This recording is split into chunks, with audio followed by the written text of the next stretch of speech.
we really dive into the year 1896, and 1896 is like a landmark election, so you definitely want to hear that. And I know you're like, well, isn't every election, but not in scale to this one.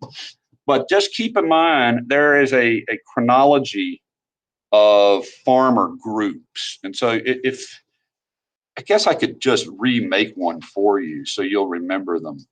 But if you go back to the beginning, you'll notice the Grange is established in 1867, right? So let's come on back up here and say farmers groups, all right? So you've got the Grange, all right? Actually, farmers and bimetal groups, okay? Bimetal, not meaning the group was bimetal, but they supported these two coins up here. So the Grange is 1867. So that one actually predates, you know, a lot of the more infamous legislation. Okay, so your next party or group is the Greenback Labor Party.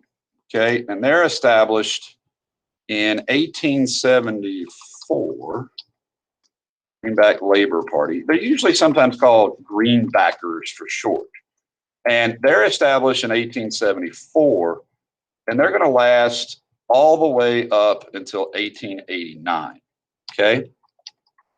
Now, I'm not exactly sure when the Grange stops being the Grange, so give me a second and I'll see if I have an answer for you there. Formally founded in 1867, as I just said. Well, heck, the Grange still has membership, so to present, the Grange still exists. So they're still hanging around out there doing farmer stuff. Okay. Did it? Yeah, right. That ancient thing, right? Okay, so yeah, for sure. The Grange is still kicking, still advocates for. Okay, I didn't know that myself. I apologize. But so we did the political parties, right? And but before we get into a formal political party, you have the farmers alliances, right? The farmers alliances. So keep in mind there's a Northern Farmers Alliance and a Southern Farmers Alliance, and then they get together and they have one big happy farmers alliance minus black people. All right, so farmers alliances. And if I had to do a timelines are useful.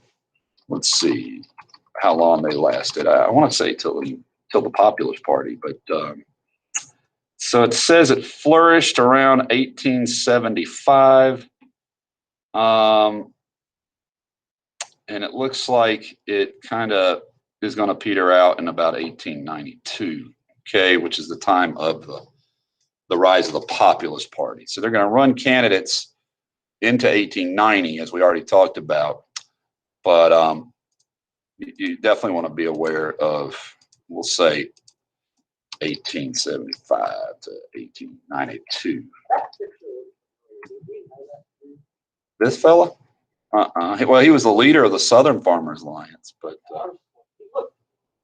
he was a pastor, it says, and helped down in Texas organize. I would remind yourself, since this group becomes exclusive, that you will have a group called the Colored Farmers Alliances, which will kind of have to carry out their business themselves and will not often interact with. They initially were with this Populist Party. So we call it the People's Party. But for our sake, it's easier just to call them the Populists. They do run candidates, though. And the Populist Party, or the People's Party, emerges in 1892. Okay. And they're going to really be brief in terms of as a party. Okay. They're not really going to last that long, but they're going to have a pretty big influence because they kind of are the conclusion of these other groups. So all of these groups are the ones advocating for bimetallism. All of these groups are the ones advocating for inflation. Many of the other things they're advocating for, we've gone over. You definitely want to recall this. This is the stuff this is the populist platform of 92. It's going to be practically the same in 96. So you're going to notice that in here are socialists and nativists and labor unions, like the Knights of Labor are going to be mixed in with this group. So that's why you often see this sort of catch-all party. But remember, populism means the two parties aren't satisfying their needs. You feel left out by the two parties. And I said, for your own sort of recognition, think about the fact that a populist movement was successful in the victory of Donald Trump, because the sort of traditional Republican establishment did not endorse him at all, or very much opposed to him. And right now, you still have a debate raging within the Republican Party, because a lot of the leaders are ambitious, and they want to be the next president. But the debate is about, is the Republican Party a more populist party that Donald Trump is sort of introduced into the party, or is it the traditional, more conservative party of Ronald Reagan? And so here you have the debate between, and they're not exclusive, meaning you can be partially one and the other, but the sort of methodology is very similar. And what's going to happen in 1896 is something very interesting, and that is the Democratic Party is going to merge, at least temporarily, with the Populist Party. Very similar to the Republicans today, I think, in some respects. So in this election, first of all, I would remind you that there was sort of an animosity towards, well, let me put it this way, and this will maybe help connect the dots to this election, past election. So the gold bugs are Democrats who cannot sort of swallow, who cannot accept this bimetallic advocacy of the Democratic candidate, of the populist Democratic candidate.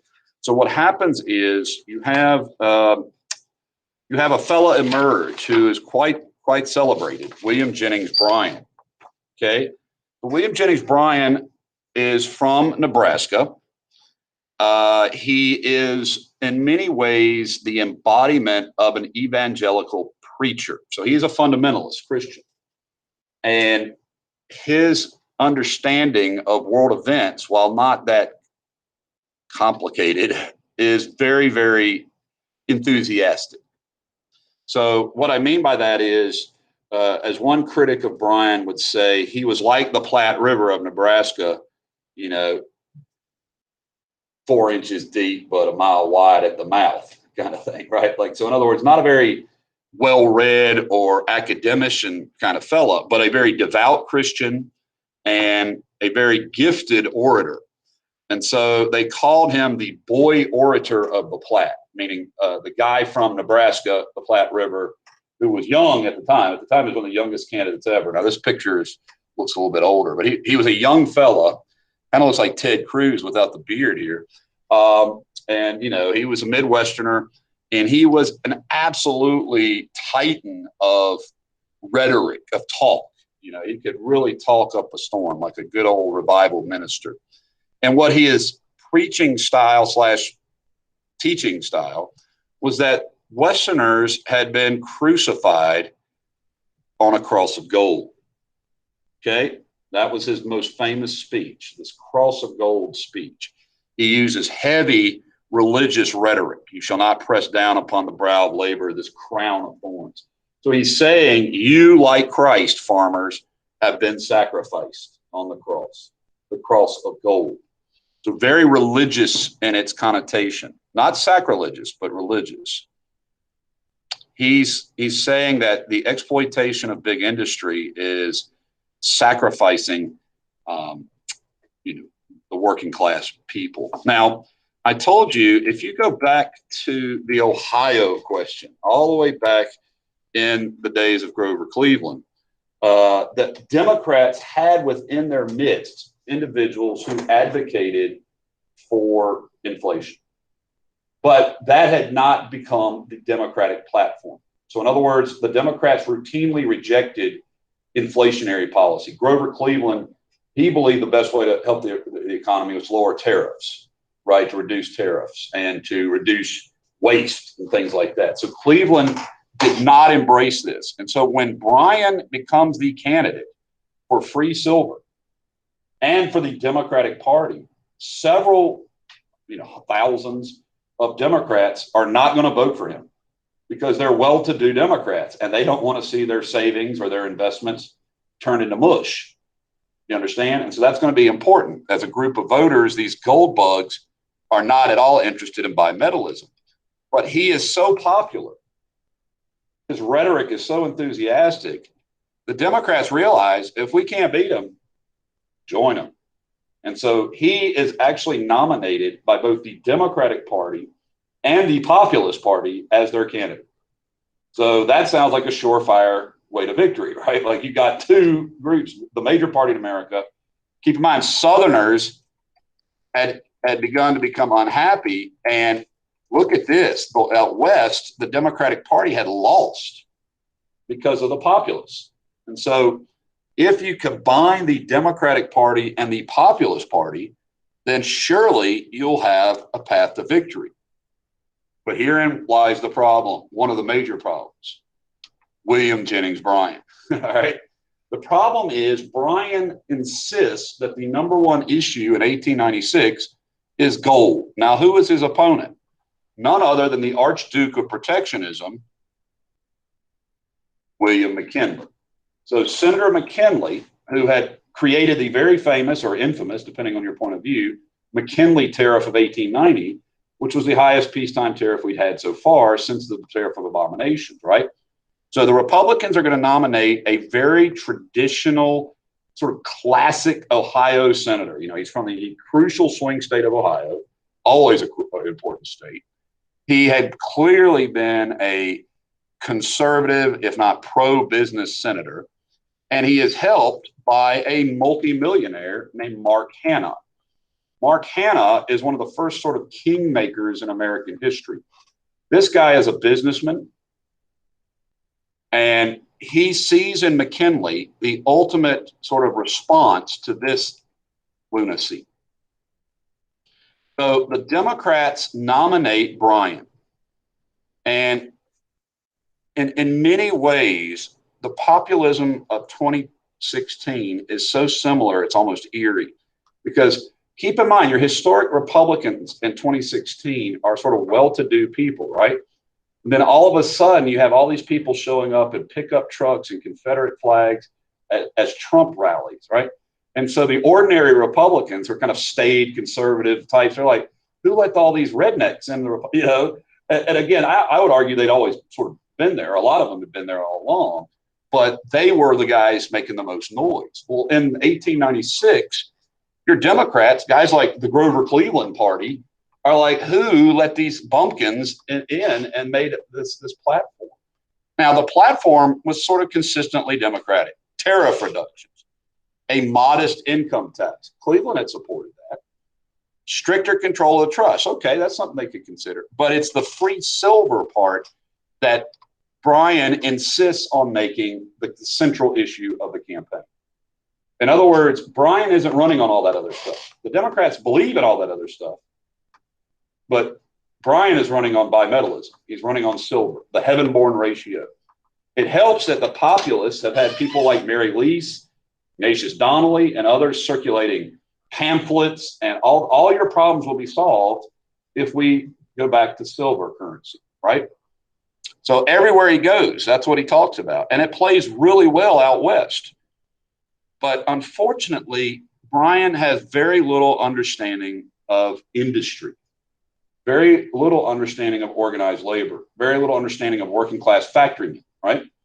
All this talk about inflation, that doesn't really resonate well with a lot of inner city workers. Factory workers don't want inflation because that means the price of their stuff goes up. You understand? And they might not necessarily get wages to match that.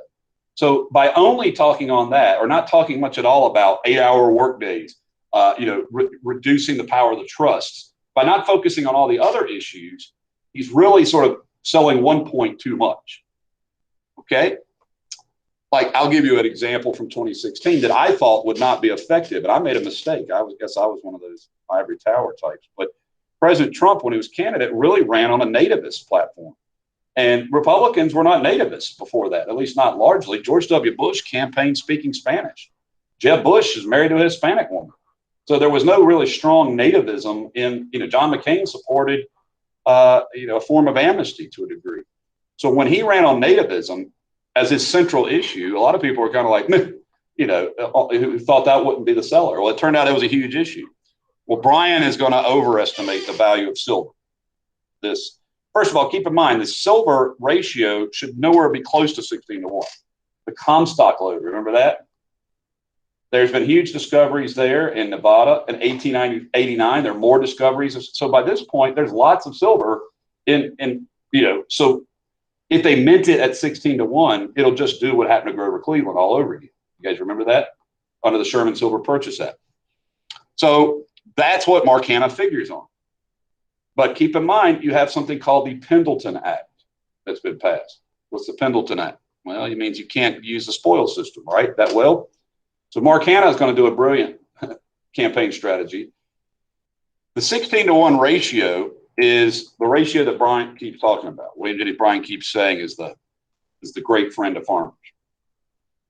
Mark Hanna is going to raise $16 million from the industrialists to run, like, in essence, ad campaigns in newspapers and amongst employers around the country, right? Brian raises $1 million, 16-1. Isn't that ironic, right? 16 million to 1 million. And the thing about it is this will be the first election in history where it's basically bought through campaign money. You understand? In the past, it was civil service. It was, you got a job, right? Well, this is going to be the one where they're going to shake the trees, so to speak. Money's going to pour down from factory owners, and factory owners are going to tell their employers. Now, remember, there's no Australian secret ballot yet, right? They're going to tell them, if you vote for this guy, this lunatic, that's what they call Brian, then don't bother coming to work tomorrow. All right?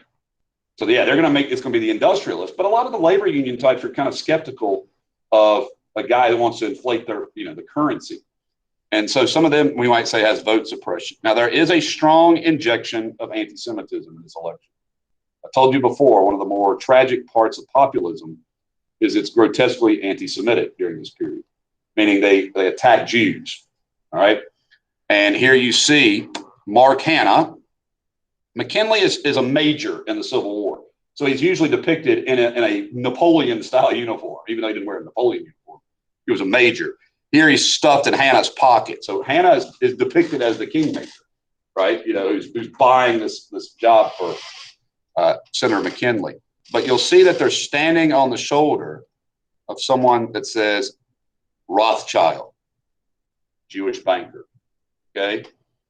The Jewish banking syndicate. And here's another version of the crucifixion of labor by the Republican Party, right? Corporations and usury and loans. And so this is not the first time that we've seen this imagery, but this time it's overtly anti-Semitic. This is not anti-Semitic. This is just, sort of the giant of the West kind of thing. But this stuff is just really ugly. So McKinley, who didn't take part in the anti-Semitic stuff, is usually depicted as sort of like a get along, go along kind of guy, like a typical establishment Republican, strong, traditional, solid on money, high tariffs, the whole bit. And here's a picture. I love this picture. Mark Hanna is depicted this way. And he says, that man Clay was an ass. It's better to be president than to be right. So, Clay, he's on the wall, 3 times candidate for president, never successful. I like this cover of Harper's. Harper's was a Republican magazine, Republican-backed periodical. This is Thomas Nast, one of his regular contributions. This is what William McKinley was doing during the Civil War, right? This is what William Jennings Bryan was doing during the Civil War. So, it's a critique of Bryan's youthfulness as being a young candidate, while while McKinley is a veteran who's done, a great deal of things, if the argument goes. Now, this party decided to run. I'm going to tell you, it doesn't have a great impact, but it is interesting that because Westerners are not fans of prohibition, the Democrats do not take a strong stance. Plus, Irish and immigrant stock. The Dems don't take a stance on prohibition or the support of prohibition. So the Prohibition Party runs a candidate. And, this is a product of the Women's Christian Temperance Union. This is a product of a long time coming. So when you think about the future 18th Amendment, the 18th Amendment was sort of a trickle for a very long time, like all the way back to the Neil Dow and the Maine Law and stuff like that. But you can see that if they're running a national candidate, that the idea has grown very strong in the minds of lots of Americans. Okay, so here's the outcome of the election. It was thought that Bryan had a good chance. However, as you can see, he doesn't win a single northern stronghold, a single northern state. And while he does very well in the South as the Democratic candidate and the West as the populist candidate, he still loses some key states that would have helped make a difference. So if you look here, if 25 go his way, he still loses. So he really needed to win the Midwest and didn't, and I think that's important. But he also needed to win New York. And I think why he lost is here. He doesn't get the Democratic turnout. Keep in mind, by this election, voting is no longer because you're going to get a job out of it. So if I'm an immigrant factory worker and all my candidate from the party I usually vote for is talking about a silver, I may not show up to vote at all, especially if my boss is saying what? It'll cost my job, right? So this is one of the first elections in history where you can definitely compare what we would call campaign finance spending. And Hannah really understood that the place to spend the money was on the factory owners, get them to go out and, I'm not going to say buy votes, but use their power of the press, the media, all of that to influence the election. Bryan was too much, I think, see what Trump did that was so fascinating is he used rhetoric, but at the same time was able to assuage people. So by that, I mean, like, Trump talked about going after the banks in Wall Street. And a lot of Wall Street types were alarmed by that. But behind the scenes, he didn't. He didn't make any plan to do that. And part of the reason was he wanted to get the people who were angry at the banks to vote for him. And it worked. Trump talked about bringing back jobs to America, factory jobs and coal jobs. Well, that definitely sounded good. A lot of those folks didn't vote for him the second time. You understand? So Bryan really only talked about inflation and silver. And by focusing on that and not really successfully reaching out to labor unions or successfully reaching out to other workers groups, he failed to actually accomplish what I think was the closest our country has ever come to, like a I don't call it just populist, but like a working class election, if that makes sense, a true working class election. It's as close as we came to sort of not socialism, but to a much more managed for the masses form of government, if that makes sense. Keep in mind, managing the economy for the masses has proven to be terrible for the country. This is one of the hardships of our country is that everybody in America just about wants $1,400 in a check next month, right? They're debating a $1.9 trillion budget right now in the Senate, or bill, not a budget, but a single bill. That's probably going to be effective in the short term for stimulus, right? But we know it'll swell the deficit, well, at least 1.9 trillion, because that's money we don't have, right? And so the price of doing business is going to continue to get kicked down the road. And that's what we want. We living now don't want to deal with the future problem, right? Problem is, if you don't deal with problems in the future, they get worse. So what's fascinating to me about the outcome of this election is, guess the single issue that is going to be most dropped out of all this narrative is bimetallism. The single issue that Bryan ran on, that was his campaign, right? But all that other stuff that the populists wanted and the Democrats wanted, going all the way back to here, just about here. Well, there it is. That stuff isn't going to go away. So in other words, the bimetallism talk is going to fail badly. Americans are not going to vote in favor of that. But a lot of this stuff here is going to persist as needed reforms. And you're going to actually see reformers in both parties start to absorb the ideas of this, which I would argue, if you're looking at the election of 2016, had President Trump been able to turn that into a permanent group of supporters for the Republican Party, that would have been formidable for that party. You understand? So any party that adopts a lot of this stuff is going to have a pretty good go, but the silver issue is going to die a quick death. And the reason it does is who gets elected? Well, William McKinley, right? And in fact, McKinley gets a law passed during his first term that puts us formally on the gold standard from then on until Richard Nixon. So this is called the gold standard. Actually, technically, FDR is going to take us off of it briefly during the Depression. But we're going to remain on the gold standard until, like I said, officially until Richard Nixon. And by the way, during this period, lots of gold has been discovered. So what happens, ironically, is that the amount of money in circulation actually does increase naturally, so to speak, through gold, because there's more gold available. And so bimetallism will never be a thing again. So you're fortunate you can take that off the table, all right? Like after 1900, no more talk of bimetallism. But the idea of paper currency, not going away. The idea that you can, make money that's what we call today fiat currency is going to stay until now. We have it now, and we'll get back to that in a minute. So McKinley, it's a huge victory for conservatives. You can see here gold has slain silver. But I would definitely want to emphasize to you the ideas that the Westerners want, other ideas, have not gone away. Okay? And look at how well the Populists did. All right? But the Populists never could transcend themselves from being a Western group into a full American group.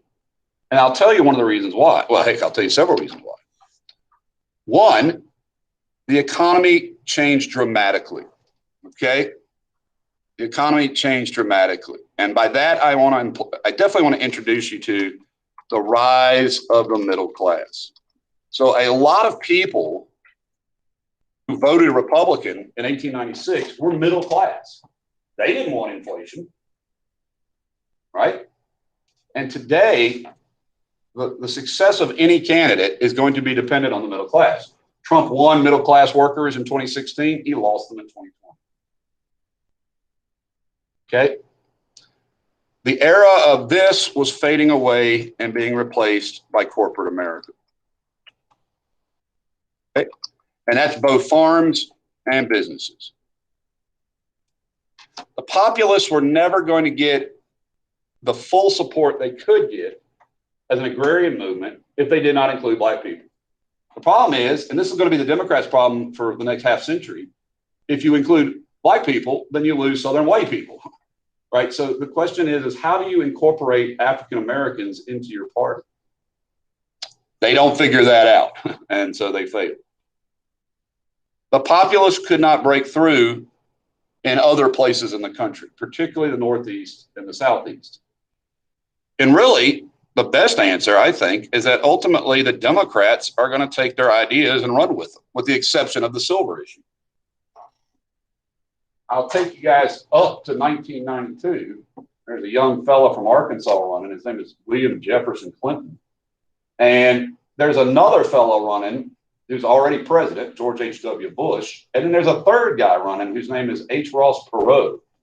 And Perot is running against the deficit, running against trade deals, right?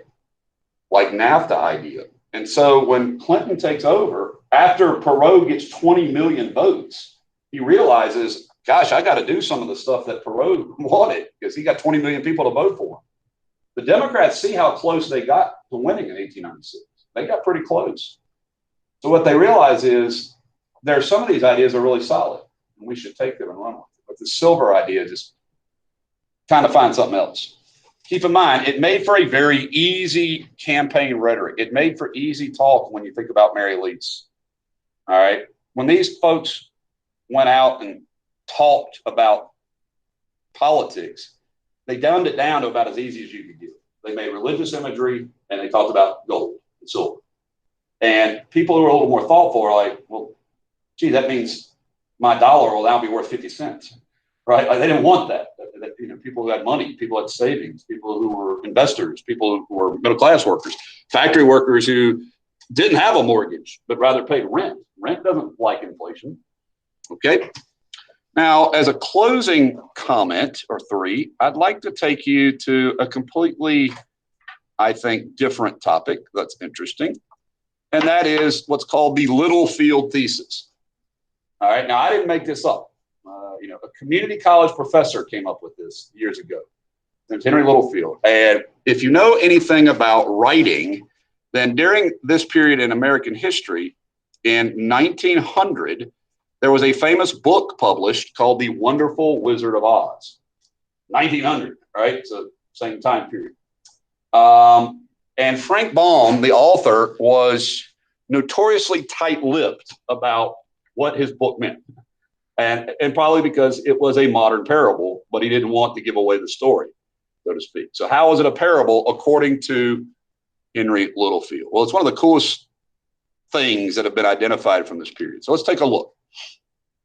So first of all, keep in mind, he's talking about the election or the events around 1896 to 1900.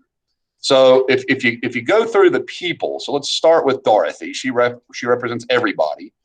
And a tornado has its home out west in the plains, right? So out of the plains comes this tornado. We'll call that populism. All right. And it sweeps Dorothy up and takes her and her friends to a faraway place. Now, during the 1880s and 90s, a Toto was a teetotaler. You actually called them that. And what's a teetotaler? Somebody who doesn't drink. There were prohibitions. So the Totos were people who didn't like alcohol. All right, so they're along for the ride. Obviously, she's flying out of Kansas, and then she encounters some witches, one of which gets smushed, right? So the bankers are the wicked witches, and the other wicked witch is the railroad and the trust of the West. So Eastern bankers, wicked witch of the East, railroads, trust, wicked witch of the West. All right, what about these guys in metal? If they only had a heart, they were factory workers, right? Put the factory workers in the group. What about the scarecrow? They're farmers. And who just needs the courage? William Jennings Bryan. So they're following a path that leads them to the wrong solution. That path is made out of what? The yellow brick road, right? So if you follow this path, it's wrong. By the way, when you get to the Emerald City, Washington, D.C., and you actually meet the wizard, I think this is probably the guy behind the guy, right? You encounter the answer was with you all along. Now, in the movie, the filmmaker chooses to give Dorothy ruby slippers, right? Because it looks better on screen. In the book, though, it's silver slippers, right? And so what did she have with her all along? The answer, of course, was silver. That was the solution to your problem. Now, Oz, some people say, well, look at Oz. That stands for ounce, right? Ounces of silver. The Munchkins are the people who are being, made to do all the brutal labor, work labor. Now, in the book, you have yellow winkies and flying monkeys, and they're depicted as Native Americans and Chinese. Sorry, that's just gross. But anyway, so there are many people who think that Littlefield seems to be onto something here. Like this thesis seems to resonate and make sense that, Dorothy, in fact, is all ordinary Kansas people, and that populism carried us along, the cyclone, so to speak. And maybe that helps you remember it. I don't know. Maybe not. But I do think it's pretty cool. So what does populism look like? I've got a couple examples here, left and right. I want to save the middle class. The hedge fund guys didn't build this country. These are the guys that shift paper around and get lucky. He's attacking big investors, the people who caused the panic of '07, right? The hedge fund guys are getting away with murder, okay? They're making a tremendous amount of money. They have to pay taxes. I'm not going to let Wall Street get away with murder. Wall Street has caused all these problems. We're going to tax Wall Street. All right. And then, of course, he talks about secret international banks with Hillary Clinton. That's a nod and a wink to, well, you can guess, international banking. There you go, right? So he had tons of, I mean, I could pull out thousands of examples of populist rhetoric from President Trump in 2016. And on the left, you had just as strong a populist as candidate Senator Bernie Sanders, all right? Sanders says the 6 largest financial institutions have assets of $1 trillion. If Teddy Roosevelt were alive today, he'd tell us to break them up. They must be broken up. All right. We should prosecute the people responsible for greed, recklessness, and illegal behavior that crashed our economy.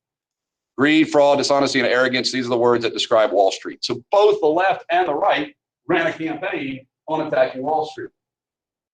Guess who didn't? Hillary Clinton, the senator from New York, the senator with deep ties to Wall Street. You understand? So attacking Wall Street was a good idea. Now, I'll tell you this, when President Trump got elected, he didn't attack Wall Street anymore, right? He talked about the stock market all the time. So if you elected him to go after Wall Street, you were misinformed, okay? But I tell you what, if you elected Joe Biden to go after Wall Street, you would also be misinformed. So, you know, today, I mean, that ain't what he's going to do either. Well, first of all, it's very difficult to go after the stock market. Certainly it's valuable. I don't know about the Sanders. I'm going to guess he has stock. I doubt it.